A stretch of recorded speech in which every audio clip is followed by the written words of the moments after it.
Hi, my name is Samuel. It's Jersey for the SE channel. Thank you for tuning in, subscribe, and share as much as you can. I'm on Rumble now. Look me up as SE channel. S like Sam, E like Edward, channel with two N's. Okay, some people don't even know how to spell channel. And take your vitamin C, vitamin D, and zinc tablets. And yes, I don't get paid for this, but I always say, take some tonic water. You never know. It's got quinine, they call it. Hydroxychloroquine. Hint, hint. You never know. The yellow one, okay? Not the green one or the blue or whatever. It's the yellow one. Anything to do with quinine. Okay. Anyways, let's just hear a little bit more. I told you I'm gonna do a couple of series on what happened with January the 6th. And I'm hoping ChinaTube doesn't take this video down.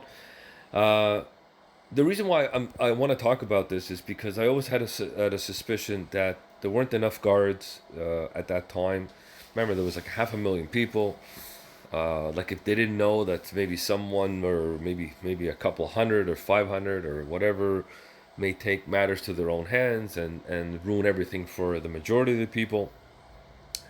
On the slow response of the January 6th, Capitol, what do you want to call it, insurrection, or I don't even call it. If it was a true insurrection, let me tell you something. There'd be 500,000 people at the house. But anyways, okay. So the DC National Guard commander literally testified about the unusual delay, and this is what I always been saying since then. Why was there a delay? Why wasn't enough guards? So if you listen a little bit more, he said, look, all I really needed was 50 to 100 to 150 just to secure the other end of the perimeters. And even with the 100 or 150, things would have been a lot safer at that time. Obviously, last year during June, July, when the lefties, the Antifas, and Black Lives Matters decided to go to DC right away. There were National Guards right away, everywhere, like literally everywhere there were National Guards.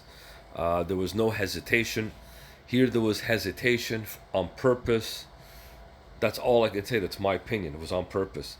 So this is the DC National Guard commander, literally wanted right away. I think it was like 3-4 hours later. So let's just hear. I know you guys don't want to hear too much of me talking. It's always better. It's just the problem is it's ChinaTube.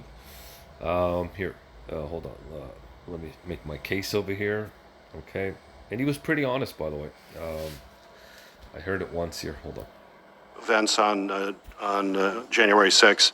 So my question is, in June of 2020, as violence was escalating during the summer protest, were you able to immediately receive approval from the Secretary of the Army and the Secretary of Defense to deploy National Guard to assist law enforcement at that time?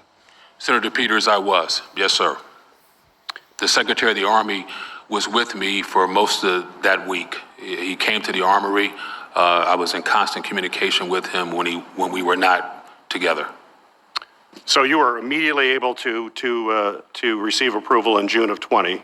From your testimony, I want to be clear. Were you able to immediately receive approval from the Secretary of the Army and the Secretary of Defense to deploy the National Guard on January 6th? No, sir. In your opening... You see that? No, sir. No, sir. In other words, he knew what was coming down. The guy has enough experience, this commander has enough experience to know that all you need is 50 to 100 or even 300 just to make sure that the perimeter, okay, I even know that, will be at least secure, and then you get 1,000 or 2,000 right after that, but at least the perimeter. Those 2, 3, 4 hours was so damn crucial. And I knew it, okay? Obviously, this comes from above, okay? I just want to tell you. This is a breakdown. Heads should roll. Opening remarks, you said that a January 5th memo was unusual. Could you explain to the committee why it was unusual and what was the impact of the memo that you received on January 5th? So the memo was unusual in that it required me to seek authorization from the Secretary of the Army and the Secretary of Defense to essentially even protect my guardsmen. So no civil disturbance equipment could be authorized unless it came from the Secretary of Defense. Now, the Secretary of the Army, to his credit, did tell me that I could have force protection equipment with the guardsmen. So we did have helmets, shin guards, vest. We did have that with us, but that came from the Secretary of the Army. The Secretary of Defense told me I needed his permission to escalate to have that kind of protection. That kind of protection, even though you would be engaged in force protection, that to protect your men and women, before you could do that, you would have to get approval from the Secretary of Defense?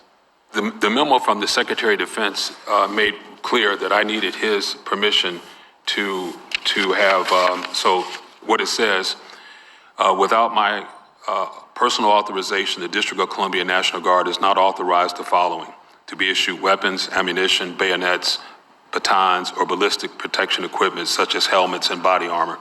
Now, again, to be clear, the Secretary of the Army told me to go ahead and issue that equipment. So we never were going to have weapons or ammunition, and we no longer have bayonets. But we do have ballistic protection equipment, helmets, body armor. And so I did have that with each guardsman. Thank you, General. So, but that was unusual, as you mentioned, to have that kind of request. You were on the January 6th phone call at 2:30 that we heard from our previous hearing, where the Chief of Capitol Police was making an urgent appeal for help. And we heard that the DC Metro Police Chief said it was a tepid response. He was shocked by it.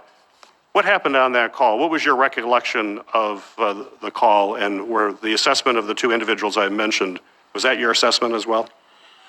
Yes, sir. So that call came in. It was we actually helped facilitated the deputy mayor from the District of Columbia and Dr. Rodriguez, Chief Conte, Chief Son later joined the conversation, and we dialed in the senior leadership of the U.S. Army. And at that time, Chief Conte and Chief Son passionately pleaded for District of Columbia National Guard to get to the Capitol with all deliberate speed. So the Army senior leaders did not think that it looked good, it would be a good optic. They further stated that it could incite the crowd. So their best military advice would be to the Secretary of the Army, who could not get on the call. So we wanted the Secretary of the Army to join the call, but he was not available. We were told that he was with the Secretary of Defense and not available. But the Army senior leadership expressed to Chief Conte, Chief Son, Dr. Mitchell, the deputy mayor, and others on the call that it would not be their best military advice to have uniformed guardsmen on the Capitol. So during the call, you're saying that optics was raised on that call specifically. So I want to go back to the question I started. You said that you were able to get immediate authorization in the summer of 2020 during those protests. General Walker, was the issue of optics ever brought up by Army leadership when the DC National Guard was deployed during the summer of 2020? Was that discussed?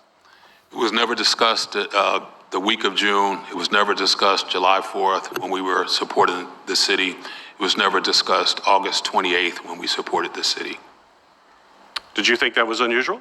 I did. So let's put in context. You, in your opening statements, you mentioned the National Guard troops that were ready to go. You had them back at the Armory. How many folks were in the Armory ready to go once the order was given, and at what time were they ready to go? So I had them ready to go shortly after the phone call. So I brought, at 1500, I directed that the quick reaction force that was based at Andrews Air Force Base leave the base, get to the Armory at all deliberate speed. I had a police escort bring them to the Armory. They returned to the Armory in about 20 minutes. So we had them sitting there waiting. And then in anticipation of a green light, a go, we put guardsmen on buses. We brought them inside the armory so nobody would see them putting on the equipment and getting on the buses. And then we just waited to get the approval. And that's why we were able to get to the Capitol in about 18 minutes. What time were they on the buses, ready to go? Do you recall? Before 5 o'clock. But at 5 o'clock, I decided, hey, there's got to be an approval coming. So get on the buses, get the equipment on, get on the buses, and just wait. And then a few minutes after that, we did get the approval.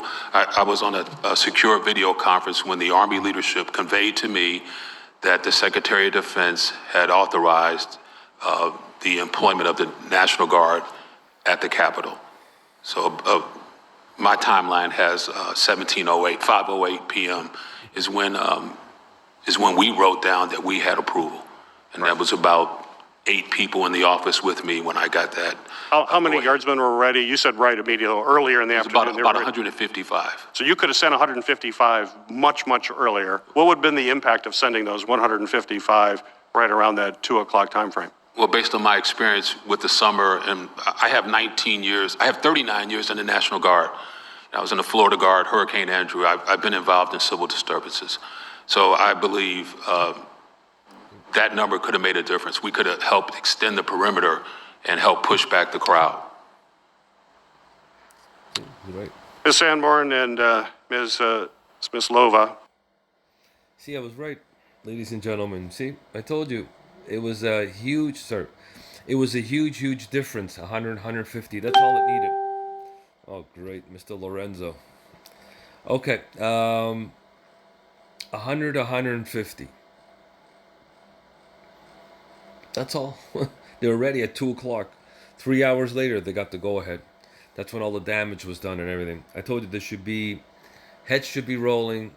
We should look from, I don't know, the smallest guy to Nancy Pelosi, okay, to see what the hell happened. What broke down? Who stood down? Why 3 hours later? You got to remember last year when there was riots in. And General Walker, I want to start. When there were riots in D.C. Right away, Donald Trump, and you notice Trump's name wasn't. But anyways, right away, the Army sends in thousands of National Guard just to protect. Right away, without even asking. It's just 3 hours later. So somebody in the National Guard, somebody, not this guy, because this guy was ready to go.